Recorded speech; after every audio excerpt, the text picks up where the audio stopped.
Bonjour, merci d'avoir accepté cette interview. Je vais vous demander de vous présenter en quelques mots. Gilles Jalabert, je suis le cadre technique de la région Rhône-Alpes en lutte. Et j'officie auprès des fonctions et des missions qui me sont dévolues, qui sont en général le suivi des athlètes, leur formation, la formation des bénévoles, autant des arbitres, des entraîneurs que des dirigeants. Et puis la dernière axe de travail, c'est sur des actions de développement, parce que la lutte, c'est une partie des missions de la fédération, mais il y a aussi les disciplines associées, il y a aussi un tas d'actions comme ça qui peuvent faire la promotion de notre sport. Votre parcours au sein du sport, justement? Mon parcours, ma carrière. Alors, j'ai été d'abord athlète, j'ai alimenté pendant plusieurs années les équipes de France, jusqu'à l'âge de 30 ans. J'ai terminé à Séoul, d'ailleurs, ma carrière. On a soufflé les bougies là-bas. Et puis après, dans le cadre de ma reconversion, j'avais suivi des formations, des brevets d'État, un professorat de sport. Donc la fédération a souhaité m'intégrer dans le staff. Et tout doucement, comme ça, j'ai pris des responsabilités, d'abord auprès des juniors, puis auprès des seniors, et après je suis devenu sélectionneur jusque dans les années 2002. Et puis en 2003, je suis revenu dans la région Rhône-Alpes, et j'ai pris d'autres fonctions qui, elles, sont plus liées, des fonctions un peu polyvalentes, comme je vous ai expliqué auparavant, sur le développement de la lutte, mais dans sa généralité. Présente votre comité régional en termes de licenciés. Licenciés, je vais d'abord parler des licences nationales. Il y a 20 000 licenciés en France. Et le comité régional représente 1300 licenciés. Donc c'est une petite discipline. Alors les licenciés, c'est vraiment ceux qui sont reconnus par la fédération. Si on parle de pratiquants, là il y a beaucoup plus de pratiquants. Parce qu'on a une grosse activité dans le scolaire, qui représente un bon nombre de licences. On a aussi, la lutte est aussi présente au programme de l'éducation nationale, c'est-à-dire que les instituts sont censés faire des activités de lutte pendant les cours de classe ou en périscolaire, et ces cours on appelle ça des jeux d'opposition. Ça s'appelle pas vraiment de la lutte, mais ça ressemble étrangement à de la lutte. Donc tous ces gosses-là sont censés faire une approche du combat. Et le problème, la difficulté pour nous, c'est justement de créer la passerelle entre l'activité scolaire et l'activité fédérale en club. Voilà le plus dur. Mais en termes de pratiquants, il y a beaucoup d'enfants touchent à la lutte. Alors, sur des cycles courts, certainement, mais on a aussi une activité dans l'UNSS qui là, ce sont des activités sur l'année. Est-il un manque, justement, pour accueillir les pratiquants et aussi ceux qui veulent, justement, avoir des licences? Le comité Rhône-Alpes a été créé, c'est un jeune comité, il a été créé en juin 2005. Donc ça a 8 ans. Non, ça a 10 ans, pardon. Ça a 10 ans. Donc c'est un jeune comité. Et ça a rassemblé le Dauphiné-Savoie et le Lyonnais. Le Lyonnais, à cette époque-là, était un comité qui était relativement structuré. Le comité du Dauphiné-Savoie c'était un comité très, pas moribond, mais qui n'avait pas une grosse activité. Aujourd'hui, on a monté un petit peu en nombre de clubs, parce qu'on est passé à 30 clubs, mais on ne couvre pas encore géographiquement le territoire. Il y a de la lutte dans l'ensemble des départements, sauf la Drôme. C'est-à-dire que moi, ça fait des années que j'essaye d'ouvrir un club à Valence, j'y arrive toujours pas. Je vais y arriver, mais ça prend du temps. J'ai déjà formé un cadre, maintenant il faut trouver une salle et on ne trouve pas la salle et la mise à disposition des structures pour pouvoir démarrer, ni les plages. Donc voilà, c'est les difficultés que je rencontre. Mais autrement, il y a de la lutte dans les autres départements, mais très honnêtement, on ne couvre pas géographiquement correctement le territoire. On ne peut pas nous comparer à certaines disciplines comme le judo, il n'y a pas un village en France où il n'y a pas un club de judo. Voilà, on n'est pas dans la même catégorie, pas du tout. Voilà. Et en termes de licenciés, je vous le disais, c'est 1300 uniquement reconnus par la fédération. Mais par contre, ils sont tous orientés vers la compétition. Jusqu'à maintenant, la fédération n'a pas encore su, à mon avis, bien exploiter l'activité loisir que pourra apporter la lutte.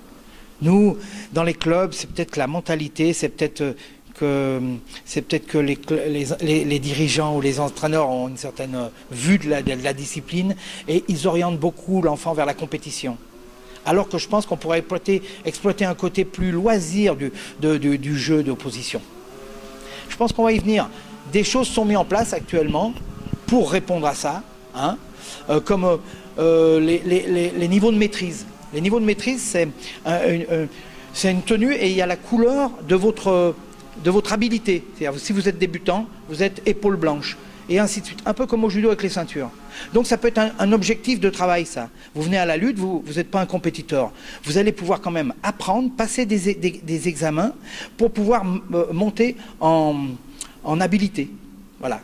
Jusqu'à la maîtrise noire qui, elle, ça veut dire que vous savez très bien, vous maîtrisez très bien les technicités. Et alors là, vous êtes un bon lutteur. Voilà. Et puis il y a d'autres projets qui sont mis en place, hein, mais dont celui-ci. Ensuite, vous avez parlé aussi du développement, de cette envie de développer. Est-ce que c'est justement à la portée de tous? Je saurais pas l'expliquer, mais en Rhône-Alpes, 50% des pratiquants ont moins de 18 ans. 40% ont moins de 12 ans. Donc on n'a que des jeunes.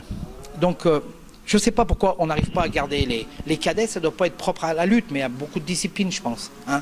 Et les seniors, encore moins, parce que les seniors, si on n'a pas cette activité loisir à leur proposer, on n'arrive pas à les garder. Parce que faire de la lutte, c'est quand même un sport de combat, un sport de contact, un sport de projection. Donc quand on n'est pas entretenu physiquement, c'est pas évident. Pas évident hein, de chuter.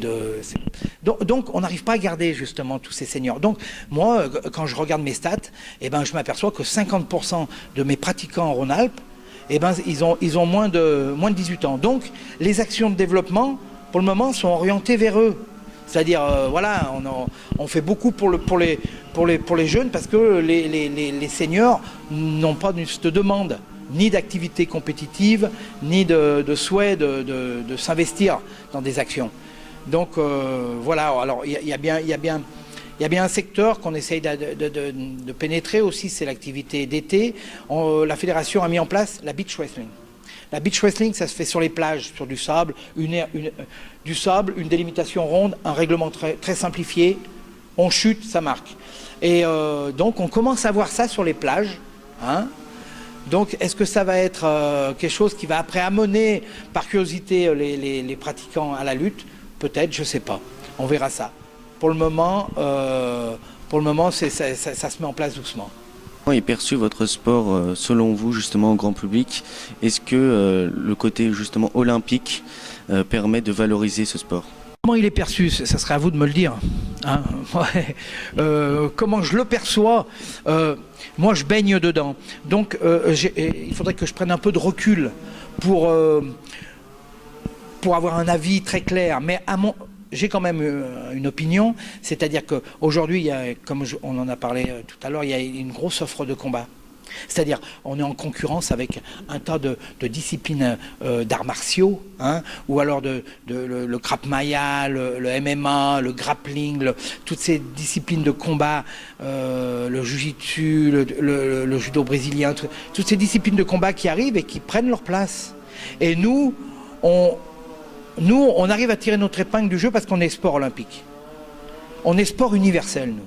C'est-à-dire qu'il n'y a pas un pays au monde, pratiquement, où il n'y a pas de la lutte. Donc, autant elle n'est pas connue en France, qu'elle est très répandue à travers le monde. Donc, c'est ce qui sauve la discipline. Autant la lutte libre que la lutte gréco-romaine. Donc, bon, on garde bon espoir que la lutte ne quitte pas les jeux. Hein.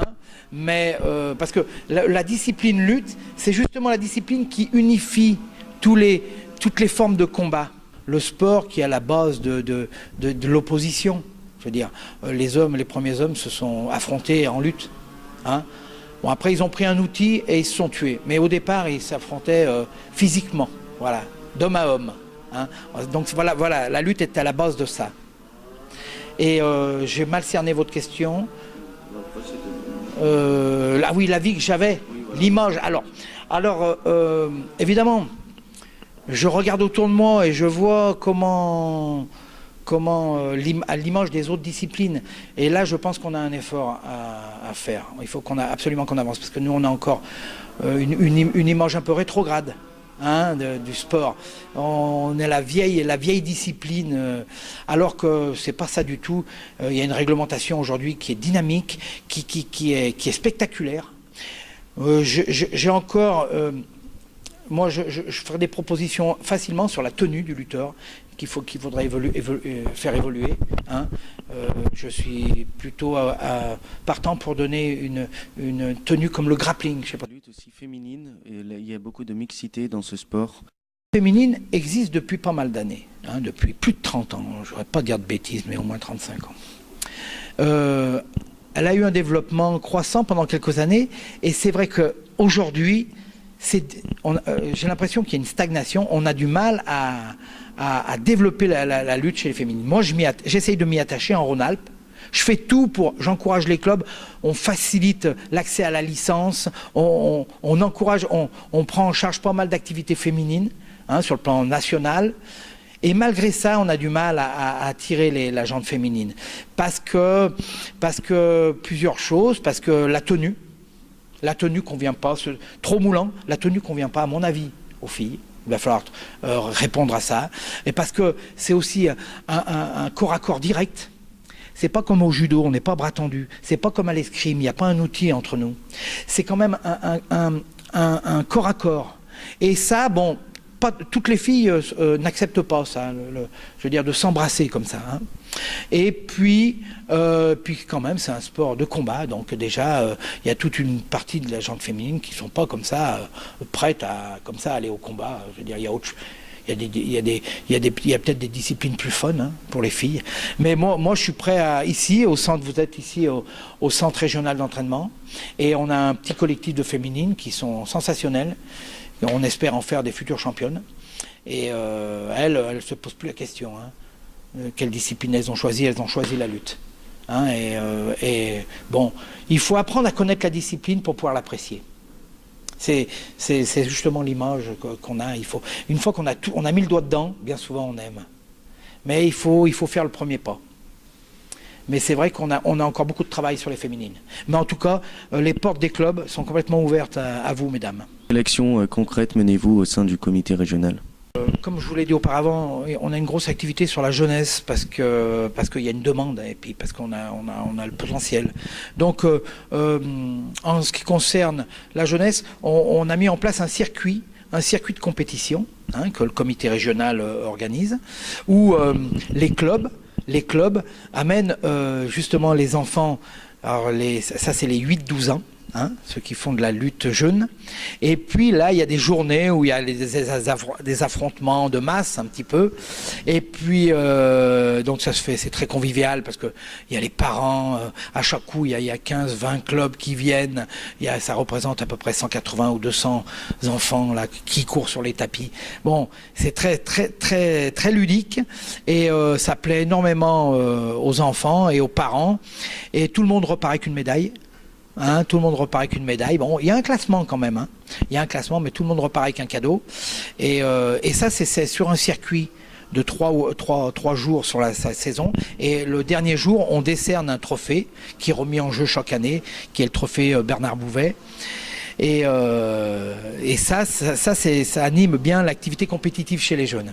Après, chez les plus grands, évidemment, il y a les championnats départementaux, les championnats régionaux, et qui sont sélectifs pour les championnats interrégionaux, et enfin les championnats nationaux, les championnats de France. Bon, ça, c'est l'activité que doit mettre en place un comité régional, mais comme tous les autres comités. Voilà en ce qui concerne l'activité compétitive. Autrement, évidemment, il y a des regroupements. Hein, on parlait des filles tout à l'heure.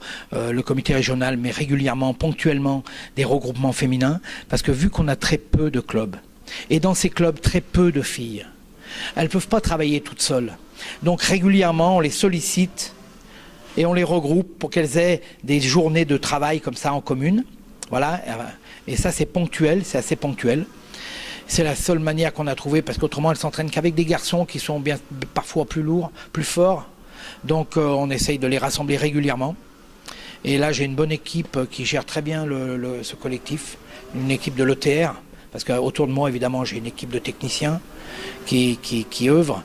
Et il y a des très bons cadres avec moi. Des gens issus des anciens champions et des gens issus du Caucase, le Caucase qui est une terre de lutteurs. On parlait tout à l'heure des zones à travers le monde où la lutte était développée. Le Caucase, l'Arménie, la Géorgie, la Tchétchénie, tout ça, c'est des terres de lutteurs à profusion. Là-bas, si on n'a pas fait de la lutte, on ne peut pas devenir un homme. C'est un peu ça.